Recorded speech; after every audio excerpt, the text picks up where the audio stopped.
hour of runtime. The total run for this tape took just over 13 hours. A universal Turing machine is a Turing machine with a fixed action table that can be used to simulate any other Turing machine.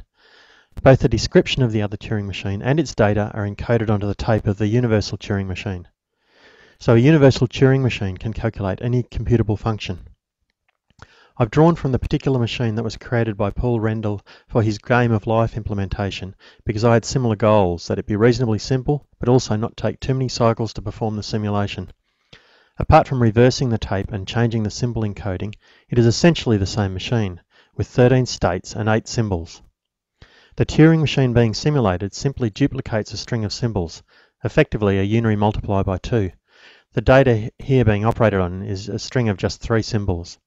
The entire run takes over 6,000 actions of the universal Turing machine. Not bad by universal Turing machine standards, but painfully slow in this Minecraft implementation. Most of the time spent shuttling back and forth between the program section and the data section on the tape, each time an action is simulated. Here are the parts in more detail. The tape is a sequence of blocks. The colours have no significance to the operation. They just help to show the motion of the tape. I've marked the division between the stored program and the data using red blocks. Towards the right end of the tape is the data being operated on, and to the left end is the encoded program of the Turing machine being simulated. The head reads the symbol from the tape in place, using redstone torches underneath the tape. These bits and their inverse are conveyed to the action table, where they can be matched by placing torches on the columns. In some cases I've left out torches so that more than one symbol can be matched by a single action, which helps to reduce the size of the action table. Across from the symbol matching rows are the state matching rows. At the head of these rows are the 4 latches holding the current state of the machine, and again redstone torches are used to match against particular states. Underneath the matching rows are the wires that trigger when there is a match. At the end of the wire is a redstone torch used to trigger the next action after the current one is finished, or left out if the machine should halt. Back from this, there's a torch in one of 2 columns, which triggers either the right or the left tape shift at the end of the action.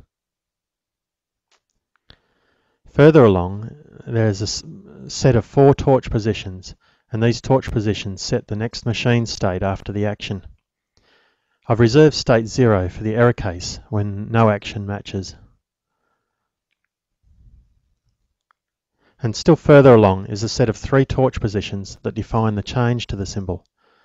For simplicity, these invert bits of the symbol rather than setting it, which also helps when combining action rows that leave the symbol unchanged.